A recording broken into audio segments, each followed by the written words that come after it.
So, Robin, are you and Juan monogamous? I guess. As far as I know.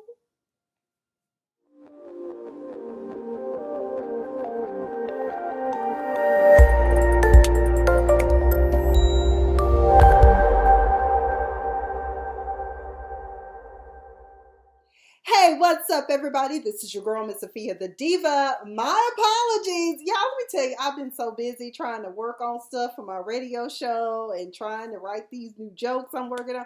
I'm like, shit, I forgot to do my reviews this week. And I'm not even sure I'm going to touch on Married to Medicine. That episode was so dry, honey. You could have had more entertainment watching paint dry. Shit. Um, Maybe I'll touch on it at the end of this video, but honey, this part two reunion was juicy. People said it wasn't all that, but I felt like it was a lot going on.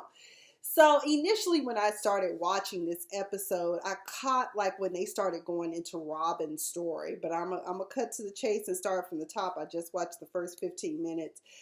Ooh, Monique and Candace. Yeah, well, first of all, creepy Michael, Ashley Darby's husband, coming in there with the cameraman. I hollered because that cameraman was looking from behind like, bruh, maybe you should go first because I don't want you grabbing my ass, okay? Now, why out of all the husbands he was spotlighted for looking over and listening to the banter going back and forth about him being grabby ass and not being part of the conversation, that was interesting, but it creeped everybody out, and he did look creepy. Candace and Monique. Monique, there is. I, I like Candace. I know a lot of y'all be talking about how Candace be crying and shit, and I just, for some reason, I really like her. I think that you have to really look at, first of all, look at her upbringing. There's just certain things she's not aware of. But I was very disappointed. But this may have something to do with the way that her mother raised her to look down upon people who were not raised in the country club lifestyle that she was raised in the country club community. Excuse me. And when she said, when Andy asked about does she believe that Monique is hood, because earlier this season she said that Monique engages in hood type behavior, and Monique took her negative, took the rock, threw it back as a cotton ball, and basically said, I'm proud to be from the hood, and there is nothing wrong with being from the hood. Some of my more successful friends are from the hood. I wasn't raised in the hood either, but it's not something I frown upon. And the way that Candace conveyed that, it seemed as though she was frowning upon and looking down upon people who are from the hood. In the hood, it is all good. Me personally, my upbringing is totally different because, like, up until I was 7, I lived in backwoods Mississippi, or as you would call it, rural Mississippi, where there were cows across the road and it was gravel. And we had chickens, and I think we had a goose at one time. And then the neighbors, they had like horses and cattle and stuff. So, I mean, all of us have interesting upbringings that shape us into who we are. And I think that Monique by far acted a little bit more ladylike and country club like than you, Candace. So just be careful how you say that to people, because it can be, like you said, I wouldn't say I'm hood, I'm uncouth. Well, perhaps you could also describe Monique's behavior as being uncouth if you want to use that. Now, earlier that season, we heard Candace say, and I even said it, I said, how can you possibly say that Monique used you as a ladder to get to Ashley? And I know for all of us, including Candace, and even on the sofa, everybody was very confused and perplexed by the fact that Monique had befriended Ashley or was fostering a relationship with her. Because let's remember, in season 3, Ashley dragged Monique for filth, basically telling everyone that she was an alcoholic. So it's kind of weird, and I get where Monique is coming from. She apologized, and I forgave her for her transgressions against me, and now I'm moving forward, and that's all in the rear view. And that's all well and good, but I get where Candace is coming from, because how can you sit here and defend a woman who dragged you for filth? Well, in the Christian community, they teach us to forgive. Was it 7 times 70? I can't remember the exact thing, but in other words, an infinite amount of forgiveness because God forgives us. So I get that, but at Monique, a leopard don't change his stripes. I think you should proceed with caution with the likes of someone like Ashley Darby. That's all I think any of us are saying. But as for Candace, she did provide some more clarity on why she feels as though Monique was using her as a quote unquote ladder, which is a stretch. Because when Monique shared those text messages, that's when she felt like, okay, well, you're using that to build a bridge between you and Ashley. So I get that, but I still think that's a stretch. Do I believe that Monique was wrong for sharing those text messages? Yeah, girlfriend code.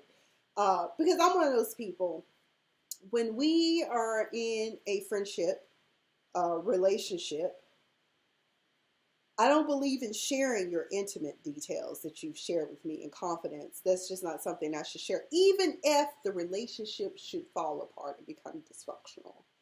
Now, I also noted in my tweet that Monique should tread lightly with Ashley because Maya Angelou has taught us that when people show you who they are, believe them. So Monique and Candace getting into it was hilarious because Andy tried to cut Monique off at one point and she said, "Excuse me, I am talking." I said, "Oh shit, she done cut off the boss man at all. What is really going on?" And Ashley, the whole time this banter is going on between Monique and Candace, she's just sitting there like, I want to say something, but I can't say nothing. I feel awkward. I feel weird. I just want to get this over with. Michael has fucked up my check. Okay, so that's how I felt. Now, as for Monique's statement about karma, it is a fact. I don't think that she was leveraging it to be an insult. I just feel like it is a fact. For we all know that everything that we put out, it has a boomerang effect, right? And sometimes your chickens come home to roost when you put out that negative stuff too. Good things come and bad things come. So I'm just saying, people, I don't see the problem in that statement. Meanwhile, backstage, everybody looking awkward as fuck. The men are like, Michael creepy ass back here. Is he gonna grab my ass? Did he say my sausage he wanted to suck? Oh my God, this is tragic. So either way, here we go. So when I got in on the episode, first thing on Sunday, they were talking about Robin and Juan, okay? I like how one viewer wrote in and asked, how is it, your tagline is, your patience is short like your hair or whatever. I can't remember what Robin's tagline is. And I was like, the reason why Robin's patience is so long suffering with Juan is because she fucked up all the family's money, and Juan is still not over that fact. That's why he won't put a ring on it. And Robin knows this. So that's why she got into the house flipping business, because it is a lucrative business.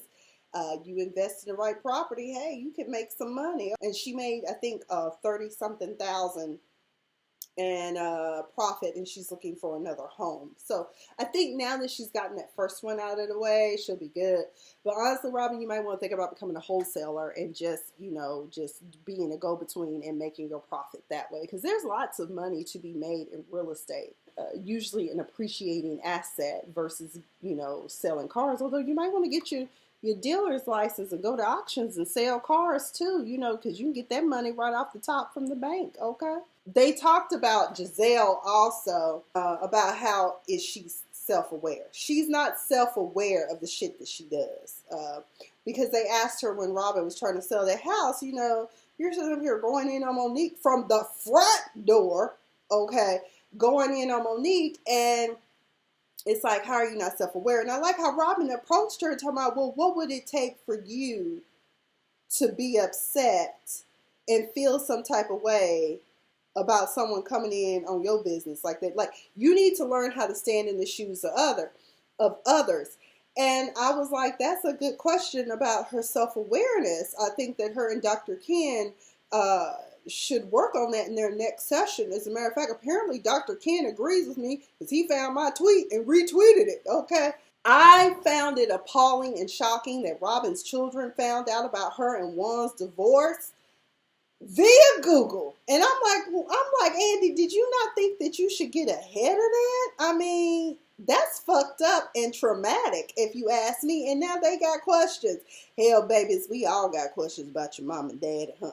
I'm confused by that. I still say, Robin, you need to set you up a profile on Bumble or something, girl, and get to swiping and get you a, because I really think Juan probably got somebody, because when Andy asked you the question, are you and Juan monogamous, you couldn't answer. It's a direct question that requires only a yes or no. You fumbled with that answer and you said as far as you know, which means therefore you don't know. And let's all just be honest, in Robin's defense, we all assume that our men are monogamous with us because we know we are. Maybe they not. Someone, I was at an event at a lecture series Wednesday night, and a guy said monogamy is a myth. I kind of believe that because there's more women on earth than there are men. I personally don't think that you should honor your vows and honor your commitments to your relationship. If you want to step out, then y'all need to address that if you're going to be in an open marriage or whatever. But I just think that people end up getting hurt feelings and diseases and stuff by you not being open and honest about what the fuck shit is that you do. And yes, I said fuck shit, okay?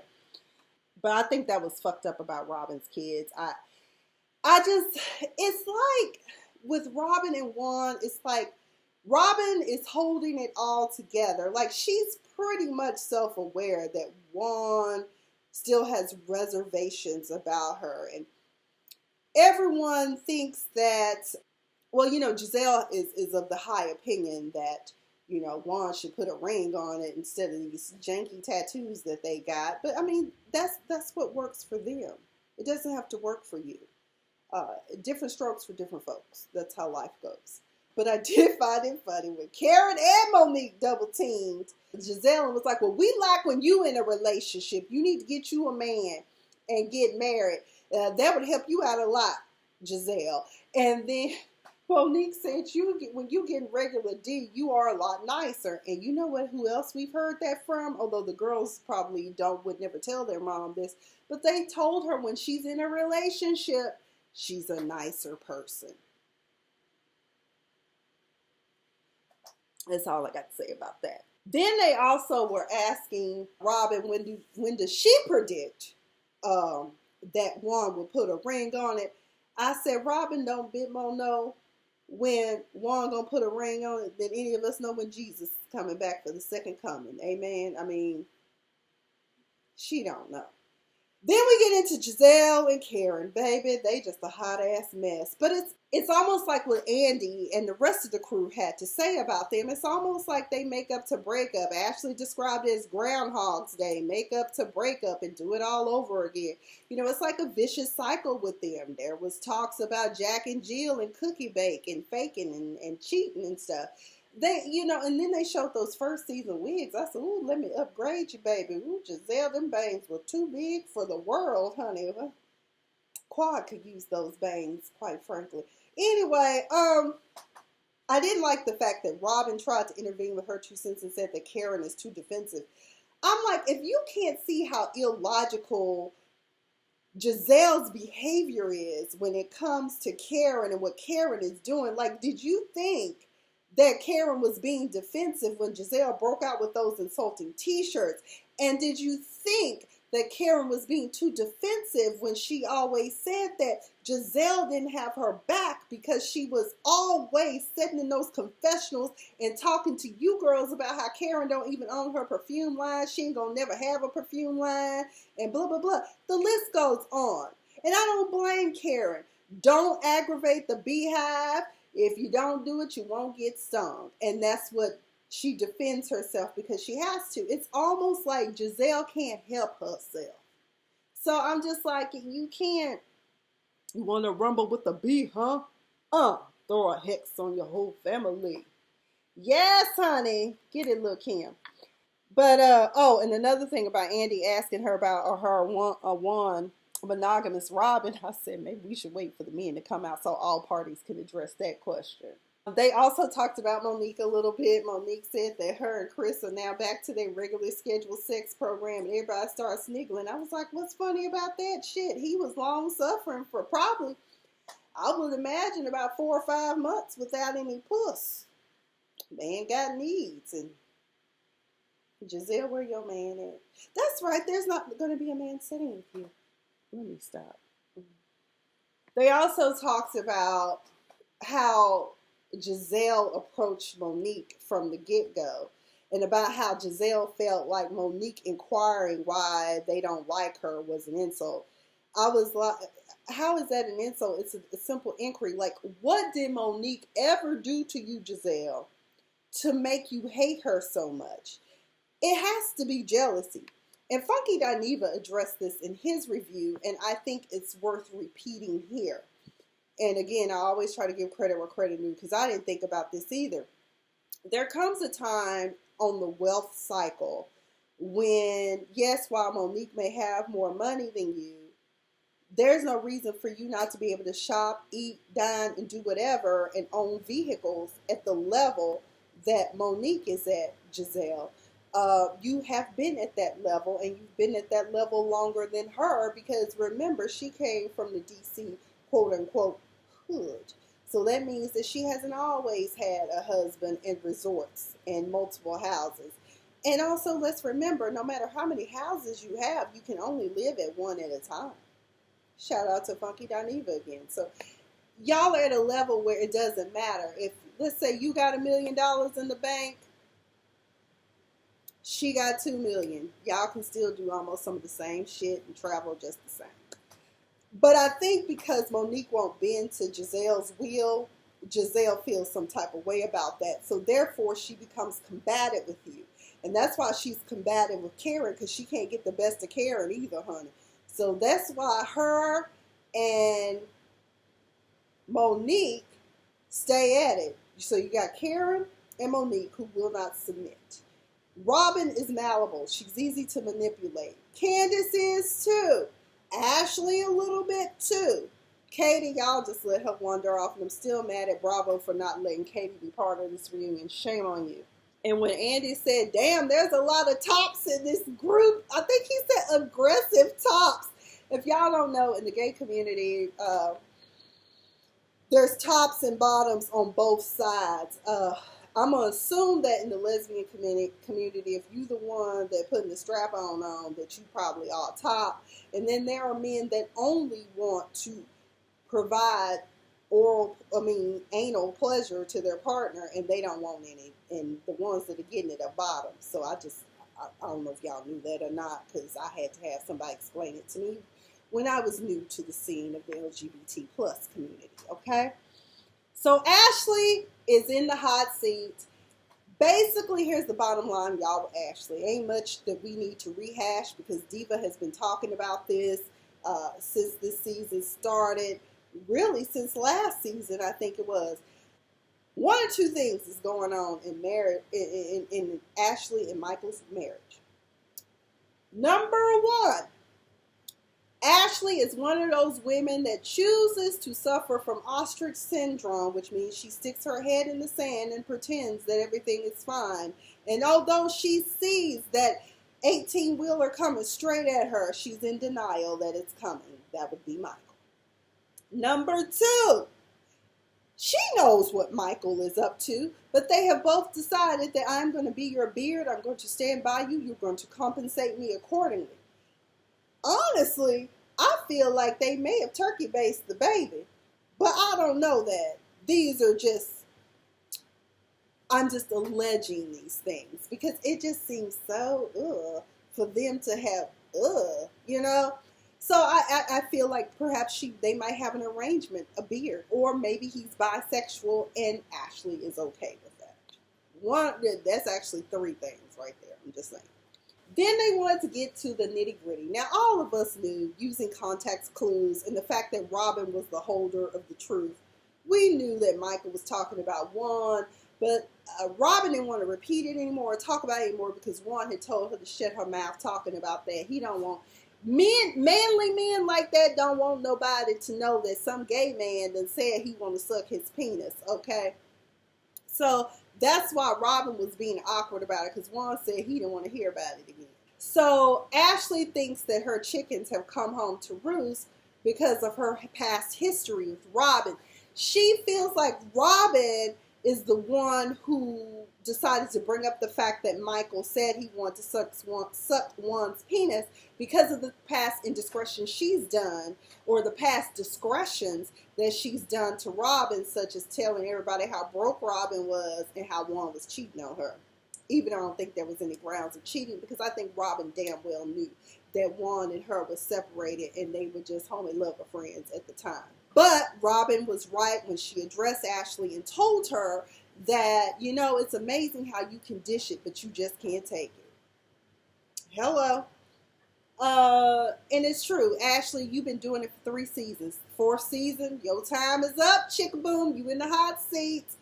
Then they talked about Giselle being the messy one at the dinner at Chris and Candace's house, and how she denied during the reunion that it wasn't her that wanted to bring it up. But then they rolled that beautiful bean footage. I'm going to bring it up. I'm going to bring it up. I'm going to bring it up. You were so geeked and excited. Geeked up to bring it up. Until, you know, we got you on camera saying you want to bring it up, Soror. What the hell? You were just like ready, set, go. Let's spill the tea. And here's the other thing I didn't understand, and we addressed that when it came up, but they brought it up at the reunion. Why is it that you felt like you needed talking points to discuss what the hell was going on with Ashley's relationship with Michael? Common sense dictates and should tell you that all you had to do was tell people, I don't know anything about what's going on with Ashley and Michael. Maybe you should ask Ashley. Meanwhile, have you heard about every hue? Girl, would you like for me to color match you? That's your business right there, Giselle. But I do also like that Giselle did point out to Ashley, baby, this is your gig. Wouldn't nobody even know who Michael Darby was if it was not for you. And it is a damn shame that this man been going around here being grabbing hands with other producers. Producers have said he's grabbed them too in the past. And the whole time Ashley's like, no, he didn't. No, he didn't. No! And I'm just like, girl, stop being in denial. Your man is an ass grabber. Just accept it and deal. It's embarrassing, I know, girl. But, I mean, you signed up for this when you wanted a check instead of a real loving relationship, girlfriend. Okay? But next week, it looks like the husbands are going to be on the scene, and Michael is going to get straight dusted and roasted, baby. He might actually enjoy it, though. But Ashley, baby, your man, I don't know what y'all's arrangement is, but okay. But y'all, that's all I got. I gotta get out of here. And I may do Married to Medicine. It was so dead.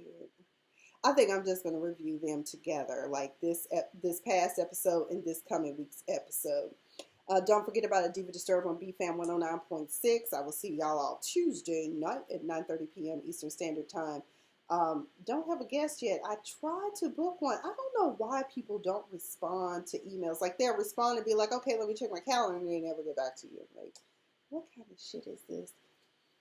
Oh, professionalism is dead. Either way, that's all I've got. I've been Miss Sophia the Diva. Chin up, Buttercups. The sun will come out, but in the meantime, in between time, stay fabulous.